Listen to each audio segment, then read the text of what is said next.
Now, here's the problem with your generation, if I may beg your indulgence. Number one, you don't get angry enough when there's legitimate ground to, except for ethnic, racial, and gender verbal slurs. You're number one in American history. Woo! Don't ever dare mess with you on ethnic, verbal, ethnic, racial, and gender slurs. But the actual deeds behind those, the poverty, the actual deeds behind the discriminatory verbals, you don't spend as much time on.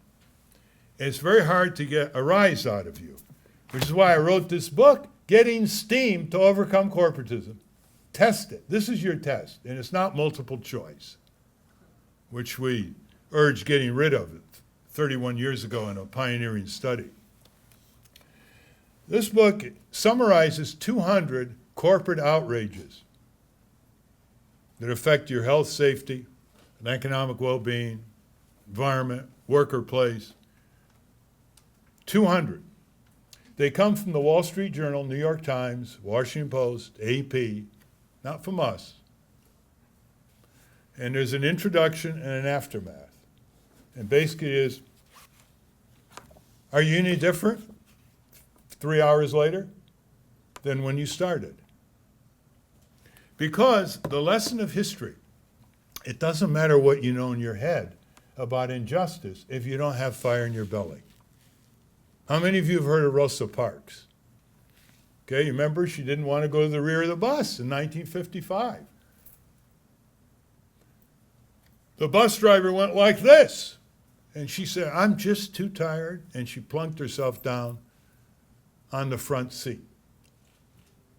Well, a man came up to her and looked down at her, and he said, get out. Called the police, arrest. Montgomery Bus Boycott, the rest is history. You don't think thousands of black people in Montgomery, Alabama knew what she knew when they went on the bus? Of course, that was their life, back to the rear of the bus. She had fire in her belly. By the way, she was preceded by someone lost to history, a 16-year-old girl who did the same thing a few months earlier and was arrested. The same, every justice movement. If you don't have fire in your belly, you know what the psychologists call it. It's called emotional intelligence. If you don't have fire in your belly, you don't break your routine. You don't do something different. You don't change your priorities. And students the world over are in a routine rut. When I was at Princeton, I could tell my friends, every weekend they did the same thing, whether they went to New York chasing girls, whatever. Every weekend they did the same thing. They were in Firestone Library, it was male. No women were allowed in Princeton then. I went to Harvard Law School. Same thing, the routine was stifling. I would go down to the slums in Boston to get a perspective on how the law was used as an instrument of oppression, like landlord law. We had a course at Harvard, they're preparing corporate lawyers. They weren't preparing people's lawyers, lawyers for migrant workers, lawyers for steel workers, lawyers for patients who were cut up by incompetent practitioners. No, it's corporate lawyers. And we had a course called Landlord-Tenant. We never got to the tenant. There's no business representing tenants. And you know something? It completely escaped us. Nobody raised any objection. That's growing up corporate. I mean, no one said by April, Professor, the tenants, we understand, outnumber the landlords. They don't have many lawyers. When are we going to get to tenant rights? We had a course called Creditor Rights. Notice, that's where the money is, right? We didn't have a course called Debtor Remedies. Nobody even noticed it. We had no course on corporate crime. We had a course on street crime and juvenile delinquency. It was an elective. So how about your curriculum now? What's missing here that you don't even notice? Because we grow up corporate. Now you say, what do you mean growing up corporate? I resent being told how I grow up. All right, let me test you, although I've prejudiced the answer. When I say the following words, what immediately comes to mind? Violence, welfare,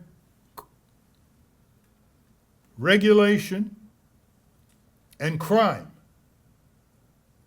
Am I correct in concluding that you have images of street violence, war, people lined up for welfare checks, street crime, and government regulation, right? And you're right. You're not mistaken. The only thing is you're quantitatively less significant because there's far more corporate crime and violence. There's far more corporate regulation of our lives. They even use government to regulate us. Try the tax system. And there's far more corporate welfare. In other words, if you had a graph, you'd have the answers in your mind would be like this, but on the corporate side, it's like this. 16,000 people died in the U.S. from homicide last year. 16,000 homicides in homes and on the street. Remember that figure. Okay. Last year, 58,000 people died from workplace-related diseases and trauma. OSHA figures. 65,000 people died from preventable pollution. EPA figures. 100,000 people died from medical malpractice in hospitals. Harvard School of Public Health figures. Another 100,000 died from preventable hospital-induced infections. Centers for Disease Control. Why aren't the politicians talking about this? They're talking about terror. Every month, more people die from air pollution than 9/11. And the difference is it happens every month.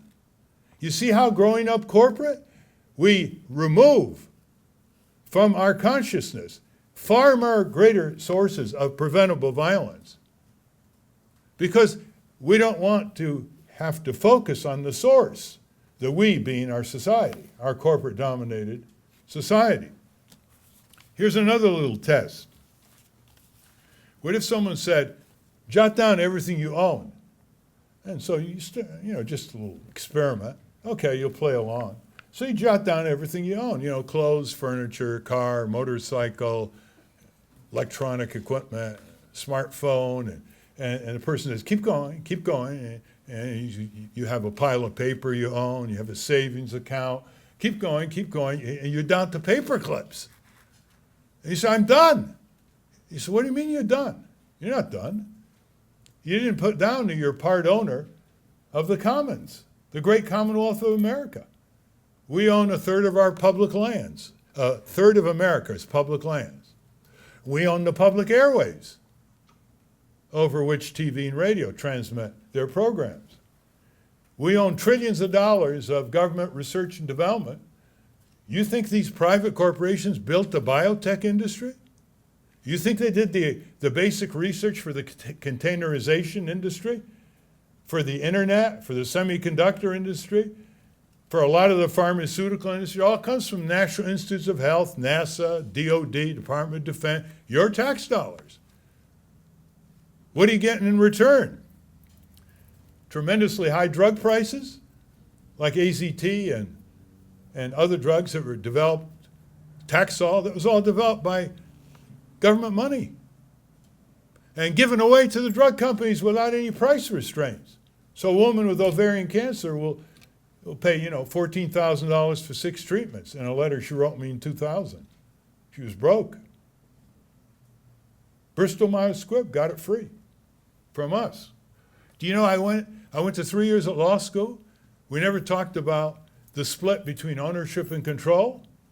That is, we own the public lands, we own the broadcast airways, we own all this R&D, we own trillions of dollars of worker pension funds, or your parents do. We don't control them. The timber, oil, gas companies control. They get it pretty free from the public lands. And the radio and TV networks and broadcast companies. Look, is there a student network? You got 16, 17 million college and grad students. Why don't they have their own TV network? You may not think you need it now, but with the internet.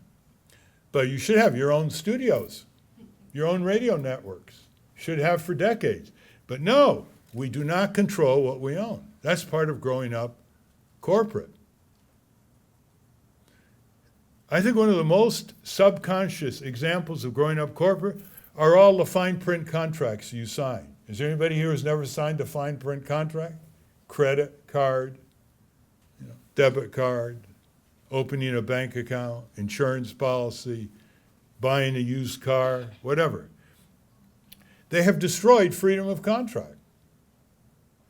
You want to prove it? Next time you have a fine print contract, why don't you change some of the words? Like, let's say you're buying a car, you don't like the warranty term. So you cross it out, you double it. Put your initials, like your business class shows you, Take it back to the clerk. He said, I think I got it just where I want it here. And I've also crossed out the compulsory arbitration, which takes me out of the court of law, trial by jury. And I've crossed out the unilateral modification. But I want to buy your new car. Here, sign. They'll throw you out of the dealer. We did this once years ago. We had people have a consumer-written car purchase agreement. And we urged people to go down to the dealer. And when they figured out the car they wanted, they'd slap this real big print, 2-page agreement. The first guy told us, we told him to write us a letter. The first guy went down there, and the dealer called the police. That's how subversive it is to say, no, I want a meeting of the minds, like they teach you in business law, contracts, a meeting of the minds. Have you ever met the mind of Sears or Citigroup or Bank of America, right? So what they've done is they've turned you into contract serfs. And this is not just minor technicality.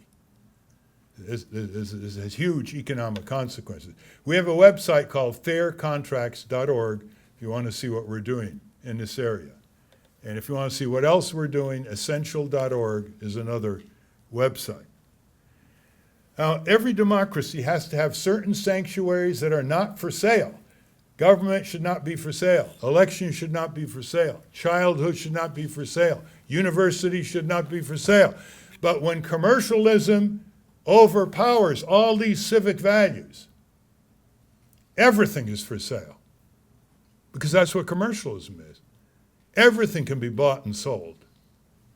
But if we don't have these off-limit sanctuaries, we will subordinate our far more serious civic values: health, safety, respect posterity, equal opportunity, the right to make a decent living, the right to a clean election with competitive candidates, not gerrymandered districts, the right to grievance resolution,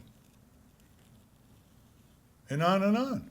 It's all roughshod because everything's for sale. When everything's for sale, guess who makes most of the sales and the purchases? The rich.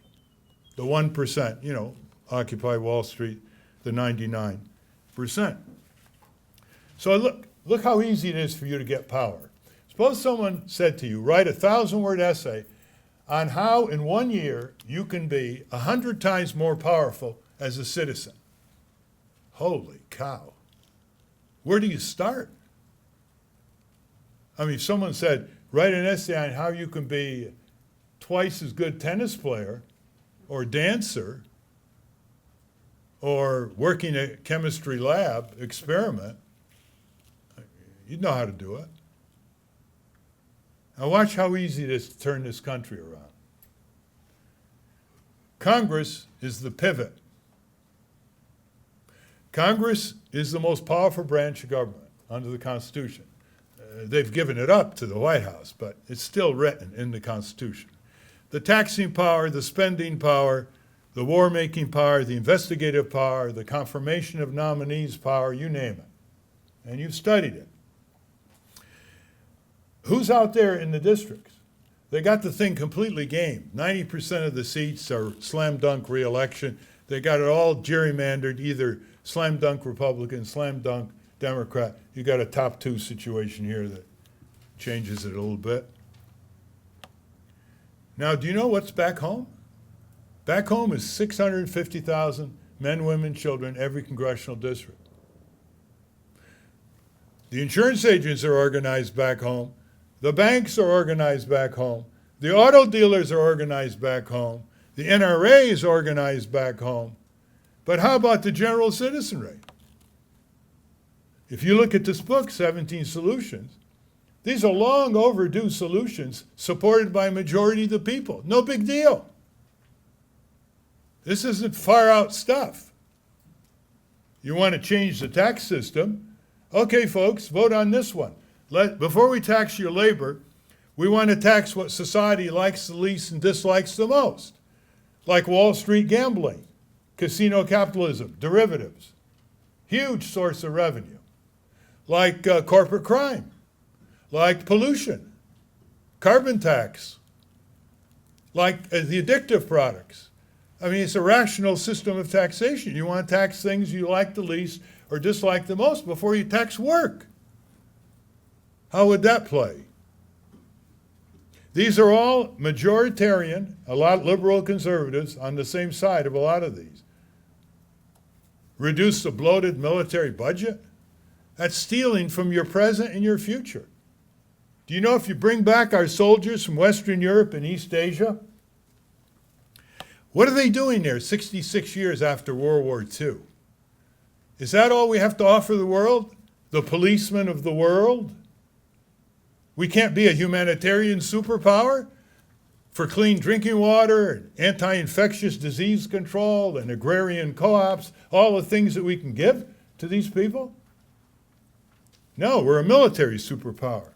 Well, you know, like 10, 20 years ago, bringing the soldiers back from Germany, Japan, Italy, France, and we got them everywhere, would have given every student in every public university free tuition with billions of dollars left over.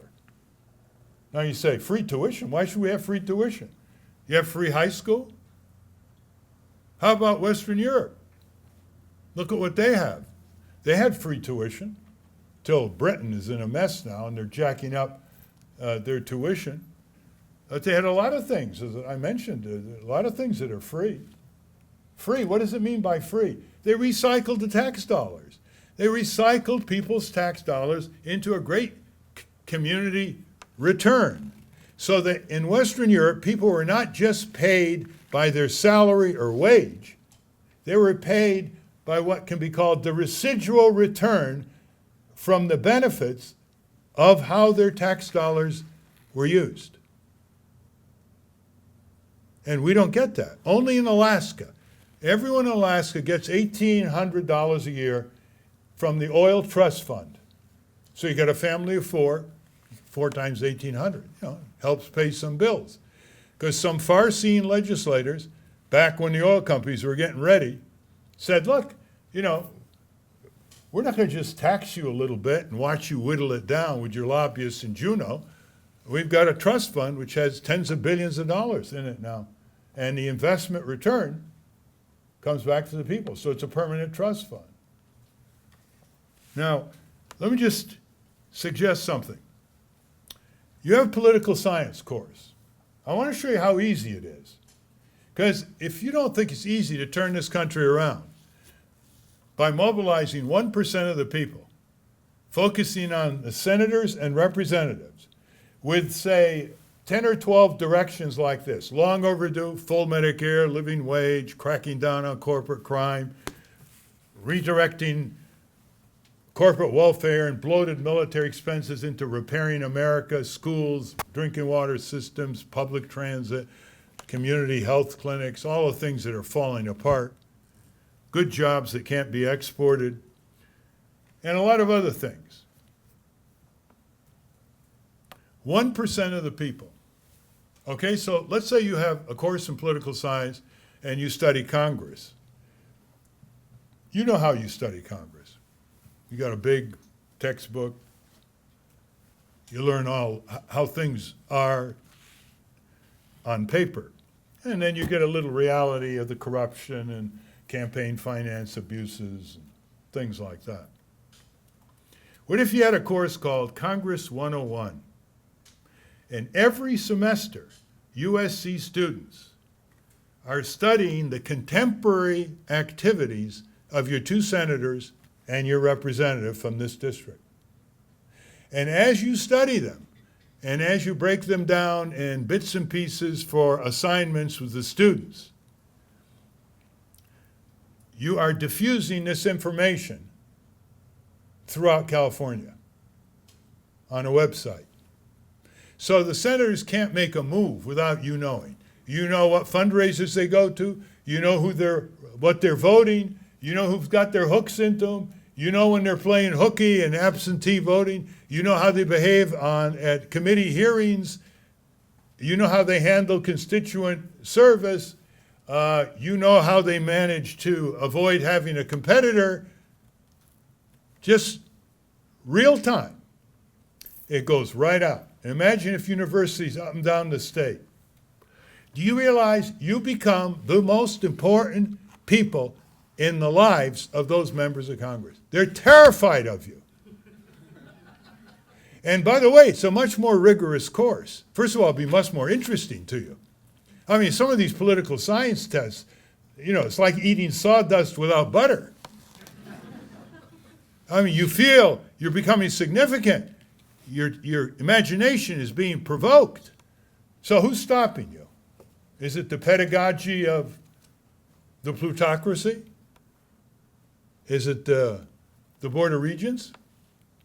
Who want you to say, go Trojans, go, like a Pavlovian specimen, They get the football field, we all salivate.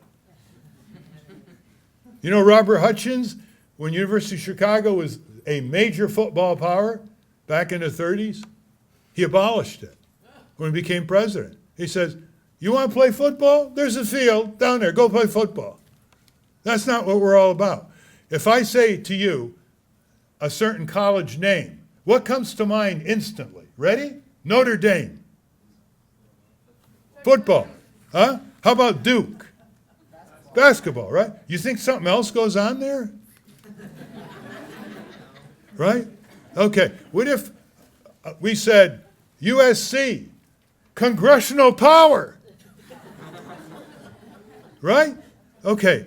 Now, if I leave you with one impression, is that it's a lot easier than you think to turn this country around. Because one, we have the Constitution. It has its weakness. But it starts with we the people, not we the corporation.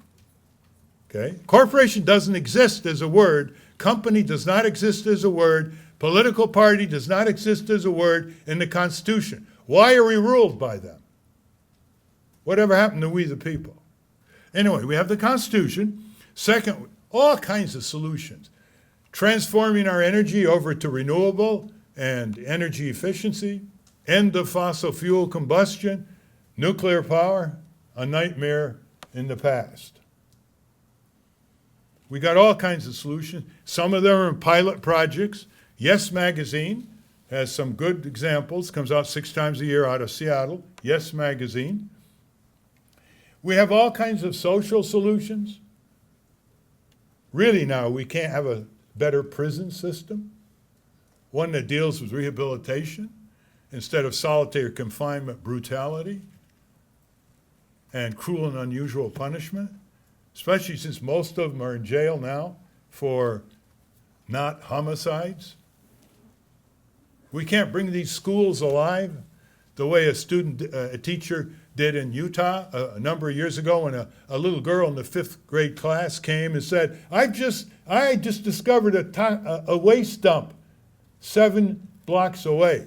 They thought she was crazy. Well, there was a waste dump, and it was a big square block, and it was covered with shrubbery.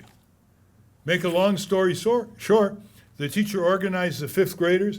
They got an appointment with the mayor. They got it cleaned up. They went to the state legislature and they testified on behalf of a Superfund law. And she writes a book called Kids in Social Action. There's so much time wasted in school. They talk about testing, and they talk about leave no child behind. And it's all nonsense.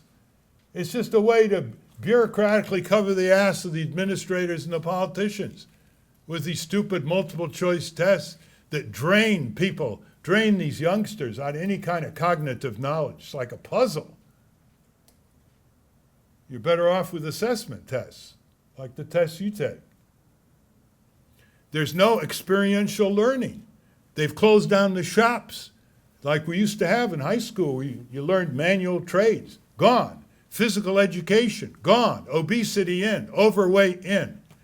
They want you to look at computers, screens. Have you read that MIT professor who years ago wrote that great book saying no computers until high school? And he gave some pretty good reasons why. Shredding that person-to-person connection. The connection between classroom and community. They learn about the history of the community. They learn how's the drinking water? Where's it come from? How's it purified? What kind of rights do we have to get reports regularly under the Drinking Water Law of 1974? That's what we pushed for. They don't know what's going on in City Hall. They've never been to a town meeting. They don't even know the natural artifacts sometimes. If you have rivers going through the community that are polluted and nobody wades in them or fishes in them or swims in them, they don't even know they exist. They're sewers. So it's a lot easier than you think. There's a lot in here. The problem is, how do you get your generation to read something that's not on a screen? Well, you say everything is on a screen. Make the difference, please. There's a difference between information, bits, and knowledge. There's a difference between knowledge and judgment. There's a difference between judgment and wisdom. It's a continuum. And we are so overwhelmed with bits of information pouring into us, plus a lot of nonsense text messages, gossip, congealed idiocy. You got students now that couldn't look at a horizon because of what's in their hand. Heaven forbid you see a student walking through campus like this. They're like this. What's the urgency here? Where are you? Do you know what's happening to you? Do you care what's happening to you? Do you know how much we need you? Do you know how important you are? Do you know that you're in the top 1 or 2% of people your age in the world able to make a difference because of your health, your education, the country you live in? It's time to get more serious about serious things. You are serious about other things, personal things. You ask people who are young, you think you're free in America? Of course we're free in America. Why? Because you can choose what you want to eat, choose your friends, pick your music, go anywhere you want, pick your job maybe, sleep when you want, marry who you want, divorce who you want, turn whatever programs on that you want. That's not civic freedom, that's personal freedom.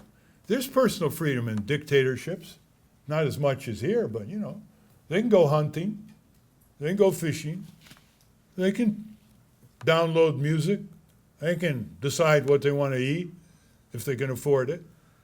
It's civic freedom to shape the future of the country. To be able to say to Bush and Cheney, we got a movement coming out of our campuses.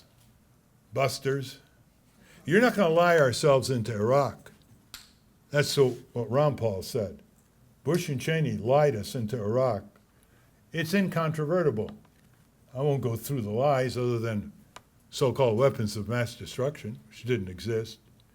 We knew it. 1 million Iraqis have died.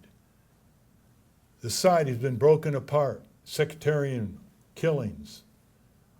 I just asked Condoleezza Rice Friday at a dinner. She was talking about the rule of law as the keynote speaker. She says, I stood up and I said, Ms. Rice, how do you square your rule of law? Constitutional, statutory, and international treaties with what the White House asserted were the reasons for invading Iraq. And how do you think it's turned out? All the death and destruction that's still going on, and dictatorial regimes on the way, if not already there. She said, you have to understand the arc of history. She said, quote, I take responsibility for these deaths, and we had false intelligence on weapons of mass destruction. But it'll work out. The arc of history, 10, 20, 30 years ago. We had no business doing that. It was an illegal, unconstitutional war. No draft on campus, no protest. Nixon knew what he was doing, getting rid of the draft. You're not part of the risk, you're not part of the solution. So let me just suggest, and you have professors here who can advise you, ask yourself, what's our civic engagement curriculum? What is our civic power curriculum? Okay, some of you are going to be engineers, physicists, sociologists, psychologists, English language specialists, foreign language specialists.